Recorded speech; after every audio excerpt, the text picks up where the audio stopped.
Cette vidéo est la deuxième présentation qui vise à approfondir votre compréhension de l'unité 3 et couvre deux autres mesures d'évolution pour la planification et la gestion de l'éducation, que sont le taux de croissance moyen annuel TAMA et l'indice de croissance. Le PowerPoint de cette vidéo est aussi disponible sur la plateforme. À la fin de cette vidéo, vous serez en mesure de, premièrement, expliquer le sens du taux de croissance moyen annuel, TAMA, et l'indice de croissance.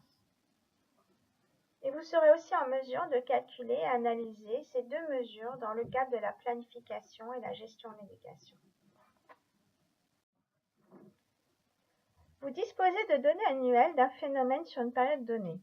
Vous remarquez que les rythmes de croissance de ce phénomène sont très variables d'une année à une autre, ce qui rend difficile une vision d'ensemble.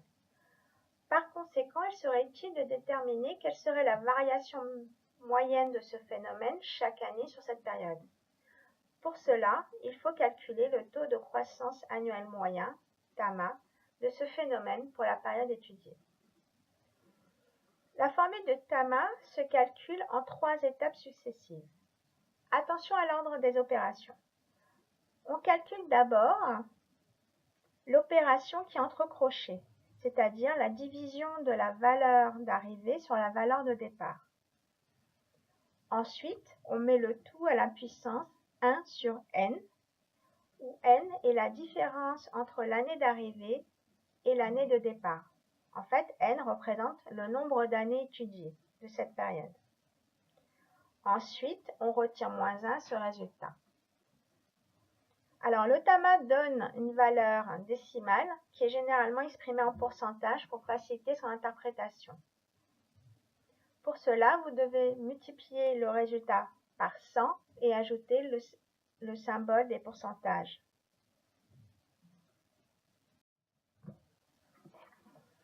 Voici un exemple d'utilisation du TAMA avec l'évolution des effectifs d'enseignants entre 2008 et 2011. Regardez les taux de croissance annuels. Ils sont très variables d'une année à une autre. Pour avoir une vision d'ensemble du rythme de croissance moyen annuel des enseignants pour cette période, il est conseillé de calculer le TAMA. Mettez la vidéo en pause et essayez de calculer ce TAMA. Une fois que vous avez terminé, vous pouvez reprendre la vidéo et vérifier la solution.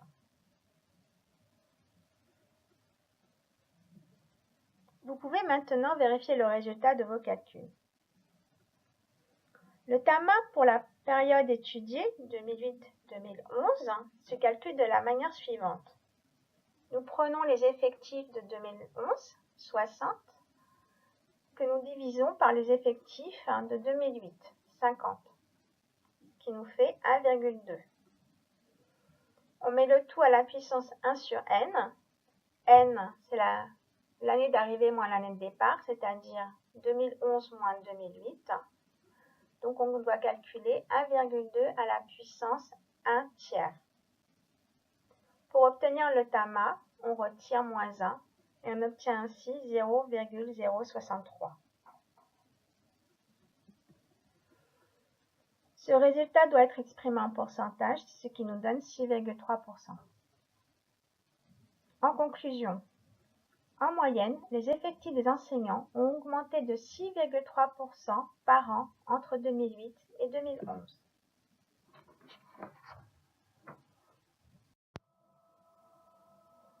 Voici un dernier outil avec l'indice de croissance pour comparer les évolutions de plusieurs phénomènes de niveau initial différents. Un indice de croissance mesure l'évolution d'une grandeur par rapport à une autre à un niveau de référence, une base égale à 100. Pour étudier l'évolution d'un phénomène sur une période, vous devez, pour l'année de départ, fixer l'indice de croissance de ce phénomène à 100. Le choix de la base 100 est conventionnel pour la raison qu'elle permet une représentation simple de l'évolution mesurée. Les indices de croissance pour les années suivantes sont calculés relativement à la valeur du phénomène à l'année de base. Illustrons l'utilisation des indices de croissance à l'aide d'un exemple simple sur les effectifs d'élèves dans le primaire dans la région A entre 2010 et 2011. L'analyse des écarts absolus des effectifs d'élèves révèle que les effectifs ont augmenté de plus 80 000 entre 2010 et 2011 et plus de 120 000 entre 2011 et 2012. Mettez la vidéo en pause et essayez de calculer les indices de croissance des effectifs scolaires entre 2010 et 2012. Une fois que vous avez terminé, vous pouvez reprendre la vidéo et vérifier la solution. Vous pouvez maintenant vérifier le résultat de vos calculs. L'année de base est 2010. Par conséquent, son indice est fixé à 100. Pour 2011, l'indice de croissance des effectifs se calcule de la manière suivante. Nous prenons les effectifs de 2011, 320 000, que nous comparons aux effectifs de l'année de base de 2010, 240 000. Nous multiplions le tout par 100 et nous obtenons l'indice 133. L'indice de croissance des effectifs en 2012 est aussi de 183. En conclusion, vous pouvez noter que les indices de 2011 et 2012 montrent une rapide croissance des effectifs scolaires pour la région A.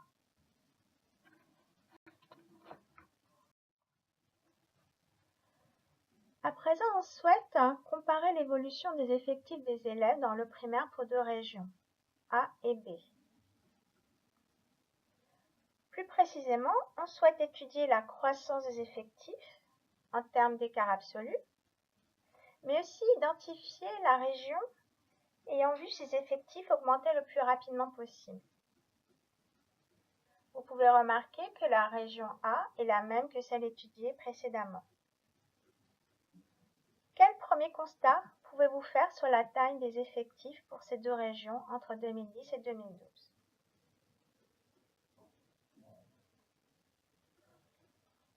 Alors, il est aisé de constater que les effectifs scolaires de la région B sont largement supérieurs à ceux de la région A, environ 6 fois plus grands. Ensuite, vous pouvez aussi noter que les effectifs n'ont pas la même base initiale de comparaison. En effet, les effectifs de la région A en 2010 étaient de 240 000 élèves, alors que les effectifs pour cette même année étaient de 1 600 000 élèves pour la région B. Mettez la vidéo en pause et essayez de calculer les écarts absolus et les indices de croissance des effectifs entre 2010 et 2012 pour la région B. Ces indices vont nous donner une idée du rythme de croissance des effectifs, de telle manière que les deux régions aient un niveau initial égal et comparable. Une fois que vous avez terminé, vous pouvez reprendre la vidéo et vérifier la solution. Vous pouvez maintenant vérifier le résultat de vos calculs. En écart absolu, la région B a vu une augmentation de ses effectifs de 700 000 élèves entre 2010 et 2011 et de plus de 420 000 élèves entre 2011 et 2012, soit un total de 1 120 000 élèves. Les indices sont fixés à 100 en 2010 et ensuite les indices de 2011-2012 sont de 144 et de 170 pour la région B. Entre 2010 et 2012, la région B a connu une croissance absolue d'élèves plus importante que la région A. Mais en termes de rapidité, c'est la région A qui a vu ses effectifs augmenter plus rapidement. En effet, l'indice de 2012 est de 183, alors que l'indice de la région B est de 170.